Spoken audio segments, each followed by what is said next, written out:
ETF index mutual funds నేర్చుకుని stock మార్కెట్లో రాణించాలనుకుంటున్నారా? వెంటనే ఈ నెంబర్కి కాల్ చేయండి. నమస్తే, welcome back to Suman TV. Present మనతో పాటు ఉన్నారు అనలిస్ట్ మందర్ కృష్ణారెడ్డి గారు. నమస్తే సార్. నమస్తే అమ్మా. సార్, మరి ఢిల్లీలో జరుగుతున్నటువంటి ఏఐ సమ్మిట్ లో ఈ రోబో డాగ్ కాంట్రవర్సీ, గల్గోటియా యూనివర్సిటీ, ఇప్పుడు ఎక్కడ రీల్స్ చూసినా ఇదే నడుస్తుంది. సెలబ్రిటీసే కానీ, పొలిటీషియన్సే కానీ, వాళ్ళు మాట్లాడినటువంటి ఏవైతే కొన్ని మిస్టేక్స్ ఉంటాయో వాటిని వీళ్ళు తీసుకొని గల్గోటియా యూనివర్సిటీకి చెందిన వాళ్ళు వీళ్ళు అన్నట్టుగా ట్రోల్ చేస్తున్నారు. అసలు ఏంటి సార్ ఈ రోబో డాగ్ కాంట్రవర్సీ ఏంటి అంటే? దీంట్లో వేరు విషయాలుగా ఉన్నాయి. వీటన్నిటి కలిపి కంబైన్ చేస్తున్నాం మనం. ఏఐ సదస్సు అనేది ఆర్టిఫిషియల్ ఇంటెలిజెన్స్ మీద ఇంటర్నేషనల్ గా జరిగేటువంటి మొట్టమొదటి సదస్సు ప్రపంచంలోనే. ఇది భారతదేశం లీడ్ తీసుకొని ఇక్కడ పెట్టింది. సుమారుగా 20 దేశాల నుంచి దేశాధినేతలు పాల్గొన్నటువంటి సదస్సు. 80 దేశాల నుంచి సుమారుగా 500 మంది రిప్రజెంటేటివ్స్ డిఫరెంట్ కంపెనీస్ నుంచి అటెండ్ అయినటువంటి సదస్సు. దీంట్లో ఇప్పటిదాకా ఏఐ ఎక్కడి దాకా వచ్చింది, ఇంకా ఏఐ భవిష్యత్తు ఏమిటి, ఏఐ వల్ల ఉన్నటువంటి ఐటీ ఉద్యోగాలు ఏమైపోతాయి, వీటికి ఆల్టర్నేటివ్ గా మరి ఏ రకంగా ఉద్యోగాలు వచ్చే అవకాశాలు ఉన్నాయి అని చాలా సుదీర్ఘంగా చర్చించడానికి 10 రోజుల పాటు సుమారుగా దీన్ని ఏర్పాటు చేయడం జరిగింది. దీంట్లో కొన్ని చిన్న మిస్టేక్స్ జరిగినాయి.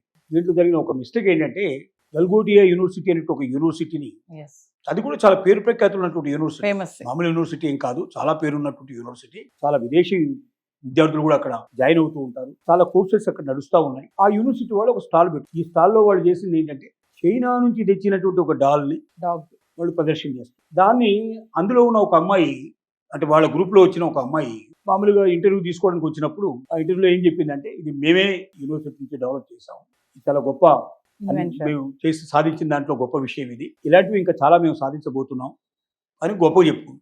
వాస్తవంగా అది చైనాకు సంబంధించింది. చైనా వాళ్ళు అమ్ముతున్నారు, అది ఆన్లైన్ లో కూడా పెట్టారు, ఎవరైనా కావాలంటే కొనుక్కోవచ్చు. మన దగ్గర కూడా టీవీ ఛానల్స్ లో ఈ డాగ్ ని తీసుకొచ్చి ఇక్కడ అనేక ప్రదర్శనలు ఇప్పించారు. ఇక్కడ తెలుగు ఛానల్స్ లో కూడా ఇప్పించారు. అంటే ఎవరైనా కొనుక్కోవచ్చు దాన్ని. అంత పబ్లిక్ గా ఎవరైనా కొనుక్కోవడానికి వీలుగా ఉండేట్టుగా చైనాదే అని చెప్పి తెలిసినటువంటి బ్రాండ్ని తమ బ్రాండ్ అని చెప్పుకోవడమే మొట్టమొదటి చేసిన పొరపాటు. అయితే ఇది అసలు బయటికి ఎట్లా వచ్చింది, వెలుగులోకి ఎట్లా వచ్చిందంటే, ఆపోజిషన్ పార్టీ లీడర్ అయినటువంటి రాహుల్ గాంధీ గారు, వాళ్ళకి సంబంధించిన బ్యాచ్ ఉంటుంది కదా, మొత్తం బృందం అంతా కూడా వచ్చి వాళ్ళు ఏ సదస్సు అంతా చూశారు. ఎంతసేపు ప్రతిపక్ష నాయకుడికి ఉండే ఆలోచన ఏమిటంటే, ప్రభుత్వం చేస్తున్నటువంటి దాంట్లో ఎక్కడ చెడు ఉంది, ఎక్కడ తప్పు ఉంది వెతకడమే వాళ్ళు చేసే పని. రంధ్రాన్వేషణ అంటారు. ఏ ప్రభుత్వం వచ్చినా ఆపోజిషన్ పార్టీ చేసేది ఏంటంటే రంధ్రాన్వేషణ చేయడమే. రసాన్వేషణ కోసం ఎప్పుడు ప్రయత్నం చేయరు, వాళ్ళు రంధ్రాన్వేషణ కోసమే ప్రయత్నం చేస్తారు. వాళ్ళు చేసేదంతా తప్పు, మేము చేసేదంతా రైట్ అని చెప్పుకోవడం ఎప్పుడు జరిగేటువంటి విషయమే. రేపు పొద్దున ఉన్న ప్రభుత్వం మళ్ళీ రేపు పొద్దున ఆపోజిషన్లో పోయినా ఈ ఆపోజిషన్ పార్టీ అయినా అదే చేస్తుంది, ఎవరైనా అదే చేస్తారు. వాళ్ళు ఏం చేశారంటే, అదే రకమైన పరిస్థితి లోపల తప్పులు ఏమేమి ఉన్నాయి దీంట్లో అనేది వాళ్ళు తీసుకెళ్ళి చైనాలో తయారు చేసినటువంటి ప్రోడక్ట్స్ని ఇండియాలో తయారు చేసినట్టుగా చూపించుకుంటూ మిస్లీడ్ చేస్తున్నటువంటిది ఏఐ సదస్సు.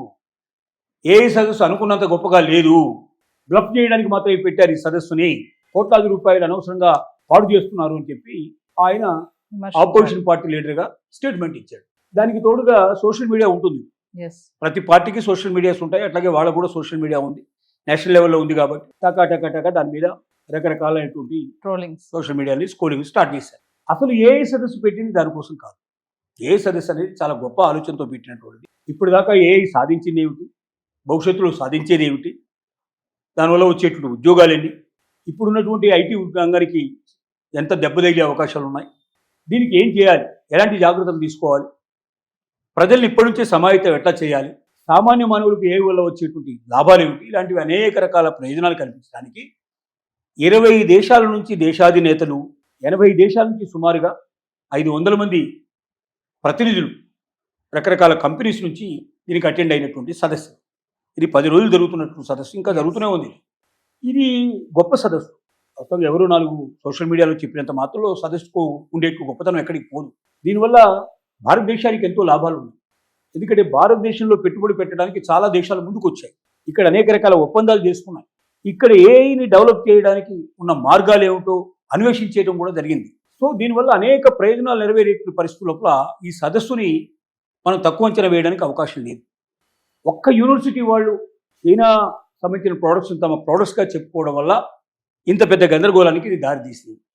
దాన్ని ఆధారం చేసుకొని అసలు ఈ సదస్సే పనికిరాదు, ఇది ఒక చెత్తది, ఇది పనికిమాలింది, కోట్ల రూపాయలు వేస్ట్ చేశారు అని ప్రతిపక్ష నాయకుడు మాట్లాడే పత్రులలో ఈ మన భారతదేశంలో రాజకీయాలు కామన్గా జరిగేటువంటి విషయమే. వాడిని వీడు తిట్టుకోవడం, వీళ్ళు వాడిని తిట్టుకోవడం అనేది కామన్గా జరిగేటువంటి విషయం. దాన్ని బట్టి అంచనాలు వేసే అవకాశం లేదు. ఏ సదస్సు గొప్ప సదస్సు, దీనివల్ల అనేక రకాలైన గొప్ప ప్రయోజనాలు నెరవేరే అవకాశాలు ఉన్నాయి. మన దేశానికి ముఖ్యంగా చాలా లాభాలు వనగూరే అవకాశాలు ఉన్నాయి. భవిష్యత్తులో ఏఐ తొందరగా భారతదేశంలో అభివృద్ధి పడడానికి ఇది ఒక మంచి స్టెప్గా మనం చెప్పుకోవడానికి అవకాశం ఉంది. ఎస్. దీంట్లో ప్రధానమంత్రి మాట్లాడారు, అద్భుతంగా మాట్లాడారు. ఆయన మాటలు విని, భాషను విని ప్రపంచ దేశాల నుంచి వచ్చిన వాళ్ళందరూ కూడా చాలా ఆనందపడ్డారు, సంతోషపడ్డారు. భారతదేశంలో ఎవరైనా సరే ప్రపంచం నుంచి ఏ మూల నుంచి ఇక్కడ డెవలప్ చేయడానికి ప్రయత్నం చేసినా వాళ్ళకు కావాల్సినటువంటి అన్ని రకాల సహాయ సహకారాలు మేము అందిస్తాం అనేటువంటి ఒక ఇష్యూరెన్స్ ఇవ్వడం జరిగింది. దీనివల్ల భవిష్యత్తు లోపల ఏఐ తొందరగా డెవలప్ అవుతుందో మనం ఆశిద్దాం. Thank you.